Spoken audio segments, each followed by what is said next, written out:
هەموو ئالەنگاری و ڕێگری و ئەو هەموو قەیرانانەی کە بۆ کابینەی نوەمی حکوومەتی هەرێمی کوردستان دروستکران، بەڵام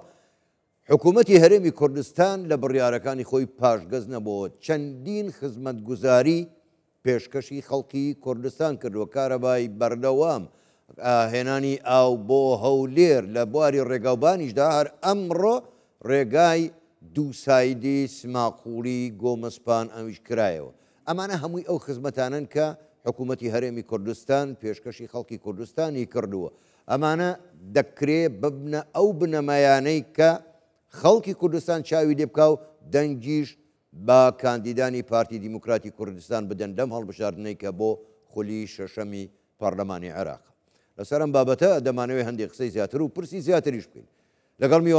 میوانەکەمان زۆر بەڕێز محەممەد عەبدولعەزیز برادۆستی، کاندیدی پارتی دیموکراتی کوردستان لە بازنەی هەولێر. ڕاستەوخۆ لە سۆرانەوە لەگەڵماندایە کاک محەممەد شەوتان باش، سوپاس کە بەشدارن لەگەڵمان لەم گەشتەی هەواڵەکانی کوردستان 24. من پێشەوەی بێمە سەر پرسیارەکانی تر لەگەڵ جەنابتا، من دەمێ بزانم ئێمە لە کوردستان ئۆپۆزیسیۆنمان هەیە، هەرچەندە لە عێراق هیچ جۆرە ئۆپۆزیسیۆنێک بۆنی نییە. زۆر باشە، بەڵام پرسیار ئەمەیە بۆچی لایەنی ئۆپۆزیسیۆنی کوردستان لایەنە باشەکانی حکوومەتی هەرێم نابینێت و ئەو هەموو خزمەتگوزاریە ئیجابیانە نابینێ، هەر بە هەوەسی خۆی لە کاتێکە ئەمە هەڵبژاردنە بۆ پەرلەمانی عێراق کەوتۆتە بانگەشە و دژایەتی هەرێمی کوردستان. ئەم کاتتان باش، من ڕێز و حورمەت و سلااوم هەیە بۆ ئێوەی بەڕێز و تەواوی بینەران. بۆ خۆی ئێمە با بێنە سەر مەسەلەی کارەبای 24 ساعتی. طبعاً وەکو خەونێک وا بوو بۆ ملەتەکەمان کە کارەبا ڕۆژێک لە ڕۆژان ببیتە 24 ساعت، کە چی بە واقع بینیمان ئێستەوە کارەبا دەبتە 24 ساعت. ئەوجا تاعنەشی لێ دەگیرێ، ئایا ئەمە ڕەوایە یان ڕەوانیە؟ معنای وایە ئەتو ئۆپۆزیسیۆنێکی حەقیقیت نییە، بەڵاکس دەیەوێتن تاعنە لە هەرێمی کوردستاندا لە کارە باشەکانیش بدا. طبعا نقصانیش هەیە، هەتا ئێستا ئەو کارانەی کە کراوە کاری زۆر باش کراوە و هێشتا زۆری ماوە بکرێ. بەس لێرەدا شتێک هەیە من حەز دەکەم ئیشارەتی پێ بدەم. سەرەتای دروستبوونی کابینەی نۆ حکوومەتی هەرێمی کوردستان ئێمە بینیمان بەهۆی ئەو کێشانەی پێشتر هەبوون، چ شەڕی داعش و چ ئەزمەی مالی و ئیلی ئاخریه، زۆربەی پرۆژەکان بە نیوەچڕی بەجێما بوون. کابینەی نۆ حکوومەتی هەرێمی کوردستان وەی کرد متمانەیەکی تەواو بگەڕێنیتەوە بۆ کۆمپانیاکان و وەبەرهێنەران. زۆربەی زۆری ئەم پرۆژانە تەواو کران. بەڵێ زۆر باشە، کەواتە کاک محەممەد، ینی وەکو من لە پێشێکەکەش ئامادەم پێدا ئەو هەموو قەیرانانە ئەو هەموو ئالەنگاریانە بۆ حکوومەتی هەرێم دروست کرا، بەسەر هەموویە سەرکەوت و ئەو هەموو پرۆژەیەشی پێشکەش کرد. بەڵام ئێستا پرسیار ئەوەیە ئەمە چ پەیامێکی پارتی تێدایە، هەم بۆ هەرێمی کوردستان، هەم بۆ دەرەوە، هەم بۆ دەنگدەرانی کوردستان کە بزانن چێ خزمەتی کردوون و دەبێت دەنگ بە چێ بدەن. من بەڕای من کورد ئێستا لە هەموو کاتێک زیاتر خۆی لە ناو پارتیدا دەبینێتەوە و کورد ئێستا لە هەموو کاتێک زیاتر پێویستی بە پارتیە، چونکە سەرەڕای ئەو هەموو ئالەنگاری و ئەو کێشە و مەشاکلانەی کە ڕوبەڕووی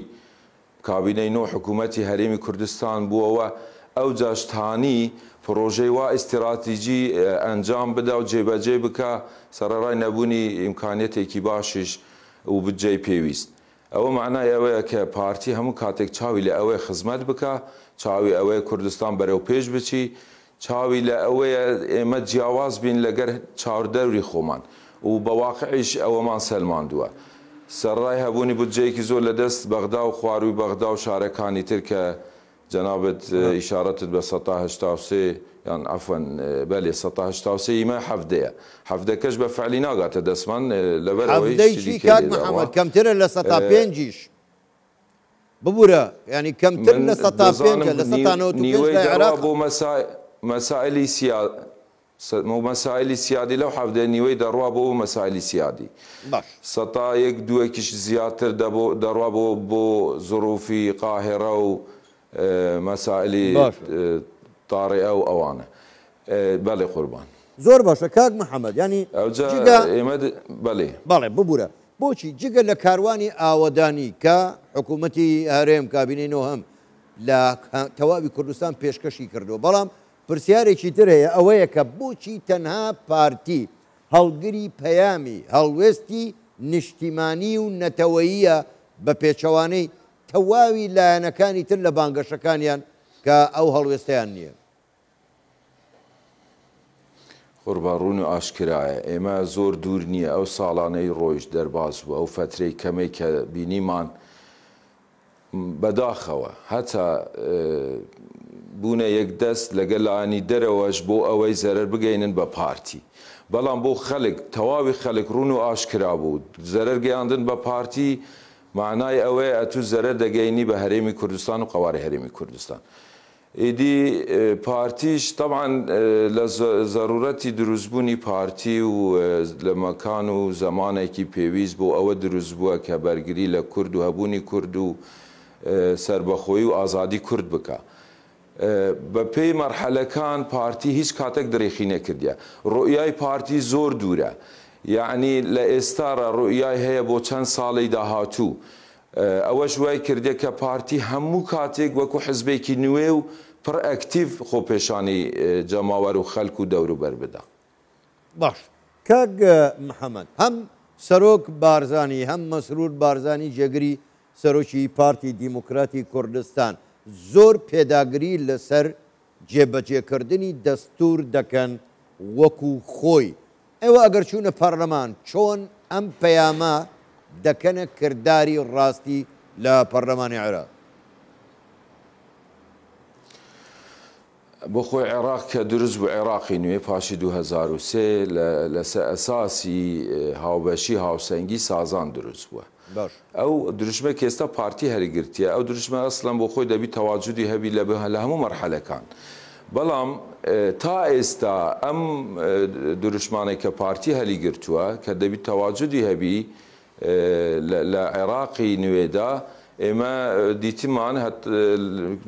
هەموو کات هەموو دەورەکان کێشەکان قوتر بوونە تاگەشتنە ئاستی بربەست بۆیە پارتی پتر لە جاران ئەم جارە داکۆکی یان برێن ئەو دروشمەی بەرز کردیتەوە ئێمە دەبی هەوڵ و تەقەلاو هەموومان یەک دەست بین پێش هەموو شتێک ئێمە وەکو کورد هەموو لاانە کوردیەکان دەبا یەک ڕنگ بین یەک دەست بین یەک هەڵوێز بین بۆ ئەوەی بتوانین ئەم دروشمانە جێبەجێ بکەین پاشی ئەمە لەگەڵ لاانەکانی تر لاانەکانی عەرەبی چ سونە چ شیعە ئێمە تێکەڵیەکی باشمان هەبی بتوانین هاوبەش بین لە گەریان هاوسەنگیمان هەبی و تەوافقمان هەبی بۆ ئەوەی کەمینەکانیش کە چۆن لە دەستوردا نووسراوە چونکە دەستوری عێراقی دەستوری زۆرینە نییە دەستوری تەوافقە بۆیە پارتی زۆر دووپاتی ئەم خاڵە دەکاتەوە کە دەبێ بگەڕێنەوە سەر ئەم خاڵە و بۆ ئێمە وەکو کاندیدانی پارتی بەڕای من کارێکی قڕسنابی ئەگەر بێت و بە تەواوی لەسەر بەرنامەی پارتەکەمان و ڕێنمایی جەنابی سەرۆک بڕۆین ئەوە بۆ خۆی لە خۆیدا ئێمە سەرکەوتنێکی زۆر گەورە بەدەستدێنی زۆر باشە زۆر بەڕێز محەممەد عەبدولعەزیز برادۆستی کاندیدی پارتی دیموکراتی کوردستان لە بازنەی هەولی ڕاستەوخۆ لە سۆرانەوە لەگەڵمان بووی گەلێک سوپاس بۆ بەشداریکردنتان لەگەڵمان کاتێکی خۆش شەوتان باش